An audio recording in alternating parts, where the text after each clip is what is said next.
تو ایمفرے کی طرف ہاتھ میں نہ دیکھیں چور اپنی لنگوٹی چھوڑ جاتا ہے. اس کتاب میں بھی ہم نے ان کی ایک لنگوٹی پکڑ لی ہے.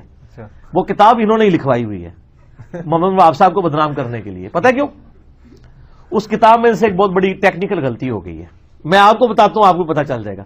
غلطی یہ ہوئی ہے, وہ انگریز ایجنٹ کہتا ہے جی میں عراق میں ایک وہ کمپیرزن کروا رہا ہے کہ ایک حنفی عالم کتنا اچھا تھا اور ایک طرف یہ تھا شرابی اور عورتوں کا عاشق, اور یہ وہ کہانی کرائی نا. اس سے غلطی یہ ہو گئی, اور یہ کتاب انہوں نے یہود و نصارہ سے مل کے لکھوائی ہے, اکیلے نہیں بیٹھ کے لکھی, کیونکہ اس میں حنفیت کو ہیرو بنا کے پیش کیا گیا. وہ کہتے ہیں عراق میں حنفی عالم کو ملا, اس کا تو اوڑھنا بچھونا ہی بخاری شریف تھا. سر دنیا کوئی عالم دین حنفی ان 1200 سال نہیں گزرا جدہ اوڑھنا بچھونا بخاری شریف ہو گئے.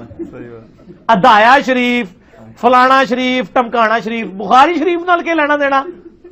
وہ تو اتنے زیادہ چڑھتے ہیں لیکن بکواس اس لیے نہیں کرتے کہ بخاری مسلم پہ اتفاق ہے. وہ تو اتنے زیادہ چڑھتے ہیں لیکن بکواس اس لیے نہیں کرتے کہ بخاری مسلم پہ اتفاق ہے. وہ تو اتنے زیادہ چڑھتے ہیں لیکن بکواس اس لیے نہیں کرتے کہ بخاری مسلم پہ اتفاق ہے. اعوذ باللہ من الشیطان الرجیم, بسم اللہ الرحمن الرحیم.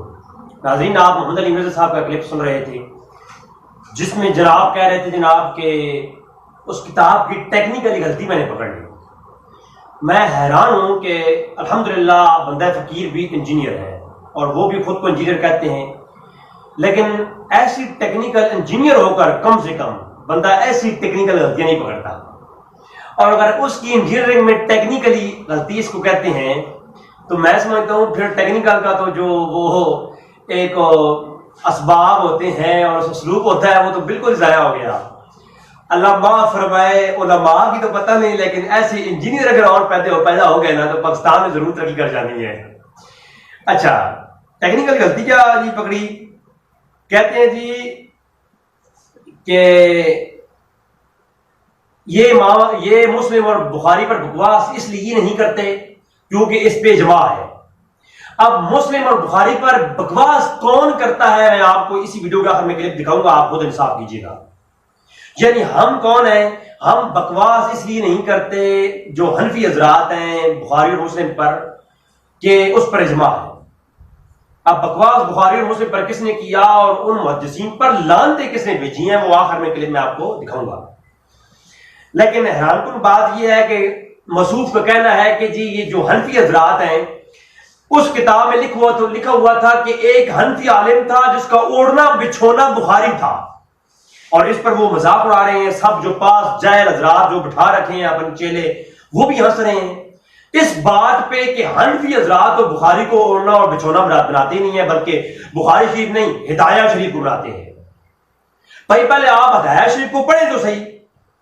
اگر ہدایہ شریف کے اندر ہی بخاری اور مسلم کی کئی روایات موجود نہ ہوں تو میں جناب والا آپ کا مجرم, میں نے بخاری اور مسلم کے اندر بخاری کے اندر اتنی روایات حدیث کام نہیں ملیں گی جتنی آپ کو ہدایہ میں ملیں گی, اور ان کی سند پر بات پھر ان سے فقہی مسائل نکالے گئے.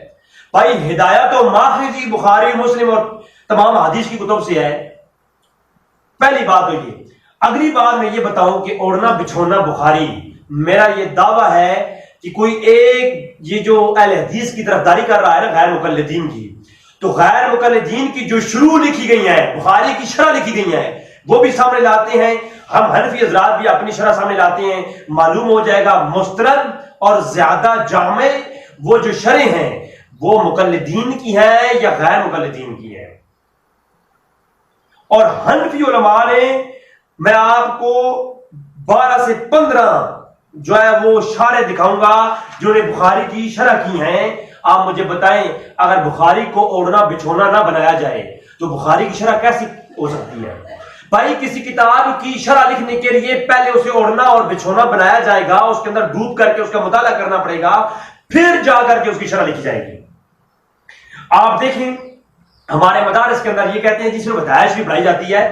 میں خود مدارس کے اندر رہا ہوں تو دیکھتا رہا, کئی حالانکہ وہ دیوبندیوں کے مدارس ہوں یا بریلیوں کے مدارس ہوں, ان کے اندر زیر نصاب ہے بخاری شریف بھی, مسلم شریف بھی, مشکات شریف بھی. میں خود جو ہے کلاس اٹینڈ کرتا رہا ہوں.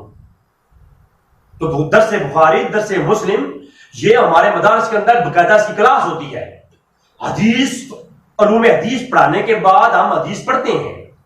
یہ کس جیل اس کو کہہ دیا جس کو میں سمجھتا ہوں یہ یونیورسٹی کی بھی ہوا نہیں لگی اس کو، کیونکہ جو یونیورسٹیز والے طالب علم ہوتے ہیں ان کا دماغ بڑا وسیع ہوتا ہے. یقین جانیے ہم خود رہے ہیں، ہم کرسچن کے ساتھ رہے ہیں، ہماری یونیورسٹی کے اندر ہر قسم کے لڑکے تھے، ان کا جو مزاج تھا وہ اس طرح کا نہیں تھا. وہ بڑے وسیع سوچتے ہیں، غیر مسلم بڑا وسیع سوچتے ہیں. اور جو انجینئر ہوتے ہیں ان کی تو جو نقطہ ہوتا ہے نا، نقطہ چینی جو ہوتی ہے، جو گرفت کرتے ہیں جس نقطے پر، وہ بڑی وسیع کرتے ہیں، اتنی تنگ دستی کے ساتھ نہیں کرتے. اور وہ تحقیق کے بغیر، وہ انالیسس کے بغیر کسی چیز کا اجزاء ظاہر ہی نہیں کرتے، وضع ہی نہیں کرتے. جو انجینئر ہوتے ہیں ان کی خصوصیت ہوتی ہے. اور یہ کیسا انجینئر ہے جس نے بات تو کر دی اور خود تحقیق ہی نہیں کی. حالانکہ مدارس کے اندر یہ آئے ہمارے پاس، ہم مدرسے میں لے کے چلتے ہیں، جامعہ رضویہ میں لے کے چلتے ہیں، ایسے ہم جامعہ غوثیہ میں لے کے چلتے ہیں، جامعہ ضیاء العلوم میں لے کے چلتے ہیں. اگر ہماری زیر نصاب بخاری مسلم نہ ہو تو پھر بات کریں. یہ تو رہی پہلی پکی. اب آتے ہیں دوسری بات. ہمارے یوٹیوب پر آپ ریسرچ پر لگائیں، درس بخاری شریف ہم مفتی اکمل صاحب روزانہ دیتے ہیں، اور طاہر القادری صاحب کے کتنے درس بخاری ہیں، مسلم ہے، آپ دیکھیں. درس مثنوی ہے، ابن ماجہ ہے، آپ دیکھیں یوٹیوب پر موجود ہے. یہ الزام، یہ بکواس ہے، یہ بکواس ہے کہ جی حنفی حضرات جو ہے وہ بخاری اور مسلم نہیں پڑھتے. اگلی بات آپ بتاؤں کہ 4 بخاری کی شرح جو عربی میں لکھی گئی ہیں، یہ ایک میرے پاس موجود ہے، جناب علامہ امام بزنوی الحنفی کی لکھی ہوئی ہے. یہ میرے پاس شرح موجود ہے بخاری کی، امام بزنوی کی، اور یہ عربی کے اندر ہے. یہ عربی کے اندر لکھی گئی ہے، اس کی بھی شرح نہیں کی گئی. یہ عربی کے اندر موجود امام بزنوی الحنفی کی شرح بخاری 482 ہجری میں لکھی جانے والی. کیا حنفی حضرات نے جو شرح لکھ دی ہیں یہ 5 جلدوں پر مشتمل، مجھے ایمان سے بتائیں کیا جو ہے یہ شرح بغیر جو ہے وہ اوڑھنے بچھونے کے بغیر ہو سکتی ہے؟ یقیناً امام بزمی الحنفی نے اوڑھنا بچھونا بخاری کو بنایا تب یہ شرح لکھی گئی ہے. اس کے بعد 537 ہجری میں امام نصفی رحمۃ اللہ تعالی علیہ، امام نجم الدین عمر بن نصفی رحمۃ اللہ تعالی علیہ، جن کی تفسیر مدارک بڑی مشہور ہے، آپ نے کتاب النجاہ کے نام سے جو ہے وہ لکھی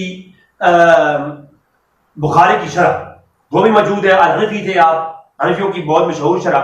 اس کے علاوہ 792 ہجری میں امام علاء الدین مقتعی الحنفی، آپ کی التلویح کے نام سے شرح بخاری تھا چھپی، وہ بھی شرح بخاری موجود ہے. مجھے بتائیں ایمان سے یہ عربی کے اندر شرح کی گئی ہیں، کیا یہ اوڑھنا بچھونا نہیں بنایا اور ایسی خواب کے اندر شرح لکھ دی گئی؟ سوال ہی پیدا نہیں ہوتا. اور اس کے علاوہ حنفی دیوبندی عالم جو کہ حنفی تھے، فیض الباری شرح بخاری انور شاہ کاشمیری، الشیخ انور شاہ کاشمیری نے لکھی. مجھے بتائیں کہ وہ بخاری کی شرح ایسے لکھ دی انہوں نے. انوار الباری ان کی ایک اور شرح انور شاہ کاشمیری نے لکھی، کیا ایسے لکھی گئی؟ وہ میں آپ کو اسکرین پر نظر آ رہے ہوں گے. اس کے علاوہ کشف الباری مولانا سلیم اللہ خان دیوبندی کی لکھی ہوئی شرح، مجھے بتائیں کیا انہوں نے اتنی بڑی شرح ایسی لکھ دی؟ انہوں نے بخاری کو پڑھا ہوگا نا بھائی. اور اس کے علاوہ انعام الباری، آپ سنتے جائیں، فیوز الباری، تفہیم الباری، بہت بڑی کتاب تفہیم الباری جو ہے بخاری کی شرح پہ. اس کے بعد نظرت القاری شرح بخاری، بہت ہی مشہور شرح بخاری، آپ کو اسکرین پر نظر آ رہی ہوگی. اس کے بعد نعمت الباری 16 جلدوں پر مشتمل شرح بخاری. جناب مجھے بتائیں کیا یہ نعم الباری ایسے لکھی گئی ہے جی؟ آپ غلام رسول سیدی صاحب کی اتنی بڑی شرح، مجھے بتائیں کیا یہ بریلوی عالم تھے، حنفی عالم تھے، انہوں نے ایسے خواب کے اندر لکھ دی 16 جلدوں پر؟ جس عالم نے کچھ لکھا ہے ضرور بخاری کو پڑھا تو ہوگا نا بھائی، اس نے اوڑھنا بچھونا رات دن بخاری پڑھی ہوگی تب جا کے. اس کے علاوہ آگے چلیں، تفہیم البخاری کے نام سے ایک اور، اس کے علاوہ فصل باری کے نام سے بخاری کی شرح، اس کے علاوہ تحفۃ القاری کے نام سے شرح بخاری حنفیوں کی لکھی ہوئی، بشیر القالی غلام جیلانی کی لکھی ہوئی شرح بخاری. اس کے علاوہ فیض الجاری سید محمد اویسی کی، فیض احمد اویسی کی لکھی ہوئی شرح بخاری. مجھے بتائیں حنفیوں کی یہ شرح ایسے لکھی گئی ہیں. اور رافعۃ الباری شرح غوثیہ بخاری کی بہت بڑی شرح، اور عمدۃ القاری امام بدر الدین عینی کی میں نے آپ کو پہلے بتا دی عربی کے اندر لکھی جانے والی. آپ مجھے بتائیں کیا یہ بخاری کی شرح انہوں نے خوابوں میں لکھی ہے؟ یقین جانیے نا، ایک عقل والا، ایک فہم رکھنے والا شخص سمجھ سکتا ہے کہ بخاری کی شرح تب بھی لکھی جائے گی جب اسے بغور مطالعہ کیا جائے گا۔ اب یہ میں آپ کو دکھاتا ہوں کہ لعنتیں کون کرتا ہے محدثین پر اور بکواس کون کرتا ہے، یہ ذرا آپ ویڈیو میں دیکھیں۔ دارمی میں مقدمے میں صحیح سند کے ساتھ یہ بات موجود ہے کہ امام ابن سیرین کے پاس کچھ لوگ آئے، انہوں نے کہا کہ ہم آپ کے سامنے قرآن کی آیات بیان کریں۔ انہوں نے کہا میں آیتیں نہیں سنتا۔ انہوں نے کہا نبی صلی اللہ علیہ وسلم کی احادیث کچھ بیان کریں۔ انہوں نے کہا میں حدیث نہیں سنتا۔ جب وہ اٹھ کے چلے گئے تو ان کے شاگردوں نے کہا کہ حضرت یہ کیا، وہ تو آپ کو قرآن کی آیات سنا رہا تھا، احادیث سنا رہا تھا، آپ نے سننے سے کیوں انکار کیا؟ تو ابن سیرین نے جواب دیا کہ میں نے اس سے آیت اس لیے نہیں سنی کہ یہ بد عقیدہ شخص تھا، یہ کوئی ایسی آیت بتا دیتا کہ اس سے میرا عقیدہ خراب ہو جاتا۔ لعنت اللہ علی الکاذبین، اگر کسی کا یہ عقیدہ ہے نا کہ قرآن کی آیت سے میرا عقیدہ خراب ہوتا ہے تو اس کا عقیدہ بعد میں خراب ہوگا، وہ پہلے ہی بات ہے۔ دوسری مثال صحیح بخاری سے کتاب التفسیر چیپٹر میں سورۃ الاحقاف کی تفسیر میں امام بخاری رحمۃ اللہ علیہ انٹرنیشنل نمبرنگ کے مطابق 4827 نمبر حدیث لے کے آئے ہیں۔ اب امام بخاری رحمۃ اللہ علیہ بڑی کنٹرولڈ سی حدیث لے کے آئے ہیں، لیکن حدیثیں چھپ تو نہیں تھی جانی۔ ابن حجر اسقلانی نے انصاف کیا، لے آئے